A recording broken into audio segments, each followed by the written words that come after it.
Some of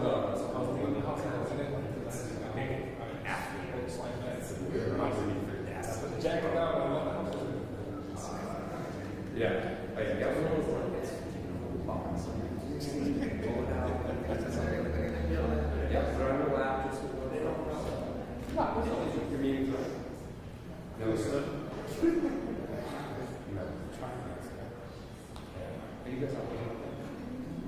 So heads up, any of your election parties that can make it to, I'm not going to be around. Sean. Was it wrong for the primary or not for Sean? Alright, wrong. Switzerland. Which is not Switzerland, it's actually Taiwan. Yes,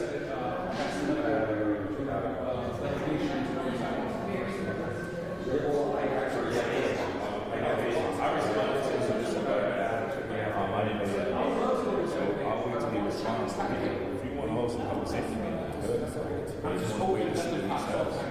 Yeah, I think whatever you do, just watch the rest. I mean, you're on the committee too, so it's up to you. I'll do whatever you want to do, but I would, since I didn't realize this, but I would make sure you said first, give them a couple of days, and then we can kind of go from there. Yeah. Because I don't want to.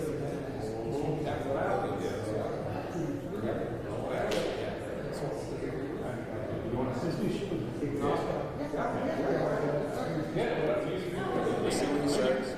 Okay. We started? Yeah, Madam Chair. Maria, if you want to.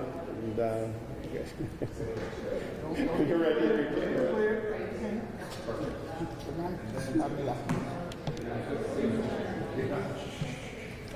Okay, good evening and welcome to Springfield City Hall, City Hall Chambers. We're here tonight to draw attention to the efforts of our Senate delegation.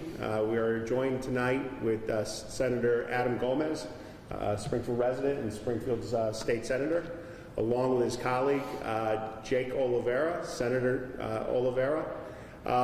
And we're here to draw attention to their efforts on Beacon Hill in the Senate chamber. They were kind enough and thoughtful enough to submit an amendment restoring $3 million in casino mitigation money for Western Massachusetts.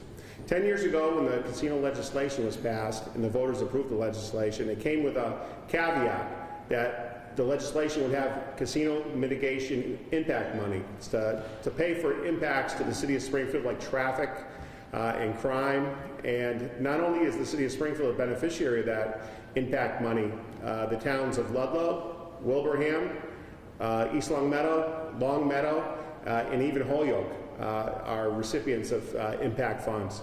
Unfortunately, in the last year, that casino mitigation money is dwindling. And in the House budget passed several weeks ago, there really is not any money in there to restore the cuts that have happened to the casino mitigation funds. Now, obviously, on the federal level, there's been unforeseen cuts.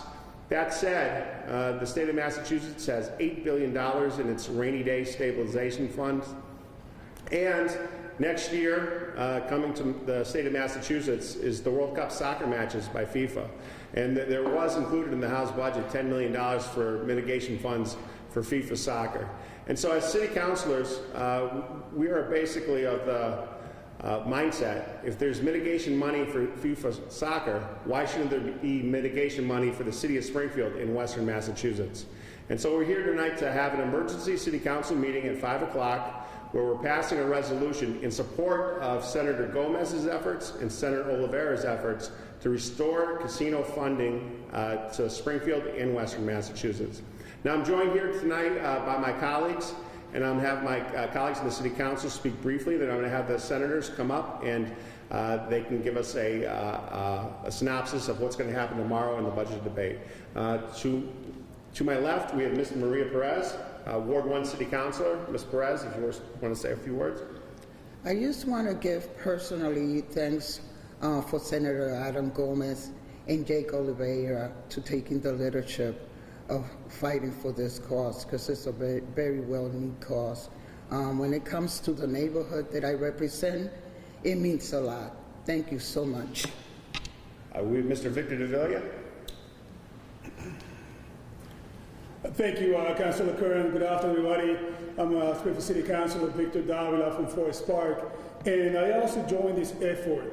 As we all know, the state of Massachusetts is going to be losing approximately $3 billion in federal cuts.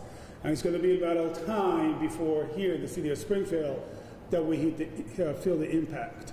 This money, this MGM mitigation money, should have never been taken out. We really need that money, and we can do a lot of work here in the city of Springfield with those $3 million. So my compliments to Senator Oliveira and Senator Gomez for leading this charge, and I will be very happy to support these efforts. Thank you, everybody, and God bless.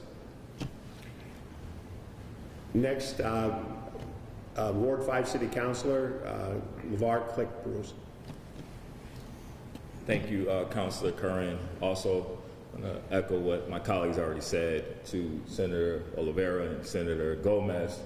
I truly thank you for your efforts on bringing this to our attention and making sure Western Mass is always to the forefront in what you all do on Beacon Hill. So it's truly appreciated. We all know what this money does. At a time like this, funds are being taken from our city. It's totally unacceptable. So we're asking, I'm glad to join this effort because with the food costs and all the things that's going on in our city, we cannot afford to lose any money. I don't care if it's $1. We can't afford it as a city. We need to keep every dollar in our city, in our backyard, to make sure our residents and our local delegates who actually need this to continue their operations, quite frankly.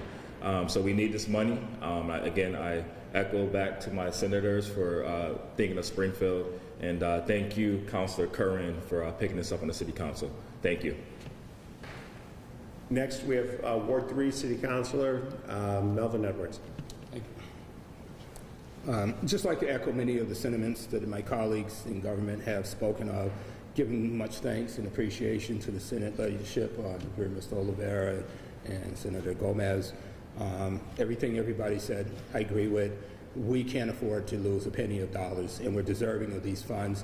I also want to extend gratitude to the mayor speaking out on behalf of the city and then making the request as well. It's the right thing to do. There shouldn't be no controversy over this. This is the money that was allocated originally for us. There's no reason for it to be taken away. And in these trying times, certain times financially, the city of Springfield needs every penny it can get. So thank you to the leadership of First Sean Curran, my colleagues in government, and our Senate legislators, as well as our mayor. Thank you. I'd just like to take a second that we are joined here by the city's economic director, Mr. Timothy Sheehan. He's just in the audience tonight. Next, I'd like to introduce to you Senator Adam Gomez, Springfield State Senator. Thank you. Good afternoon, and I want to welcome members of our media. I want to thank the Springfield City Council for the invitation. Myself and Senator Oliveira are more than forthwith and willing to stand here shoulder to shoulder with our community. I also want to thank the administration for reaching out to both of our office on the request. This is actually what government is built for us to be able to collaborate from the state side and also our municipality on efforts when it comes to making sure that the community's voices are heard. So I want to get into a little bit about the amendments that myself and Senator Jake Oliveira have introduced. It's two separate amendments, basically. It's aimed at restoring funding that was previously allocated for the Community Mitigation Fund. This fund, primarily used by towns directly impacted by casinos and their communities, has had its main source of revenue, which is 6.5% of the casino gaming revenue, cut. Instead, these funds are now redirected to other local aid distribution mechanisms as determined by the legislature. This change was incorporated into the House budget for FY25 and the current FY26 budget. It does not include any revenue allocations to the fund. Currently, the fund holds approximately $25 million and is projected to be depleted within 1 to 2 years. The First Amendment seeks to restore the 6.5% revenue stream by directing funds that had been redirected to the Community Local Aid Fund, established under the same chapter to ensure the long-term sustainability of the Community Mitigation Program. So the First Amendment, what it does is not only directed towards the greater Springfield, Western Mass area, but it's more also inclusive with the other greater regional areas of Plainville and also of Everett, and we're happy to have been able to work with the legislature and some of our partners in having this conversation. And then the Second Amendment, so we are trying to, as a unit, to take two bites at the apple. And basically, the Second Amendment proposed is to reinstate the $3 million of funding specifically for Western Massachusetts, not only just the city of Springfield, and those communities surrounding the city of Springfield, because the way that the funding mechanism work, some of these cities and the applications that are sitting with the Gaming Commission that are the ones that distribute these funds weren't necessarily just for the city of Springfield. So we just want to make sure that the information is clear on the specific money that we are trying to amend to this closeout budget. Both amendments are currently under debate and will require approval by our body tomorrow. But then also, if both of these or either one of these amendments are adopted by the Senate, it has to go into conference, and from coming out of conference, it will reach the governor's desk.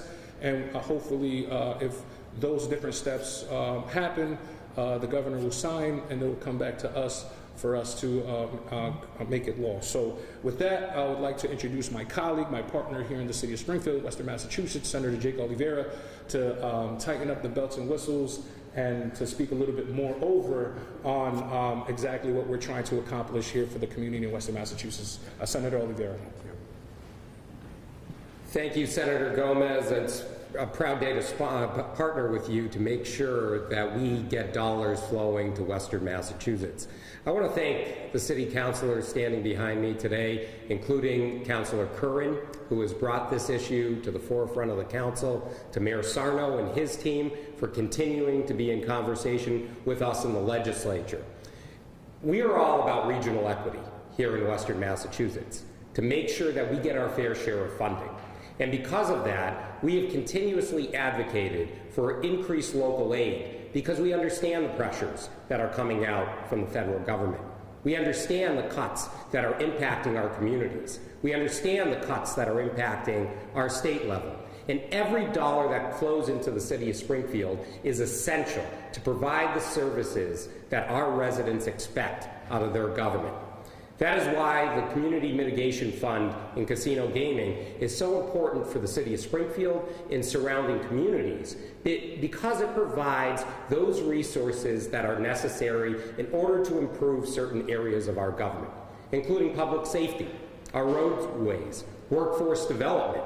Included within that casino mitigation funding was also supports for some other institutions that we have right in our backyard.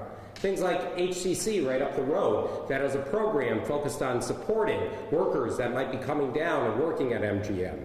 Whether it's the Hamilton County District Attorney's Office that also receives community mitigation dollars. When we look at the Attorney General's Office that can help with enforcing some issues and also making sure people who are facing addiction to gambling have some recovery. That's what community mitigation funds do. They provide those extra resources for communities like Springfield that host a casino, communities like Everett in the eastern part of the state, communities like Plainville. Those are all eligible for these community mitigation funds. I will say, and Councilor Curran brought it up, the Senate did not include the proposal for World Cup soccer within our Ways and Means proposal. We'll be debating amendments tomorrow. Obviously, some of our colleagues would like to see money for that, but we will continue to make our case before the legislature and our colleagues that funding needs to flow to our cities and towns. That's why we were proud this last budget cycle to have record investments in unrestricted local aid that communities can use to actually help with the services they provide. We also did something that was very unique in the last 30 years, which is expand the pot of funds for something called Chapter 98, which goes for our roads, bridges, and sidewalks here in the city of Springfield. In fact, here in the city of Springfield, it went from about $3.5 million this fiscal year to nearly $6.3 million, a 75% increase.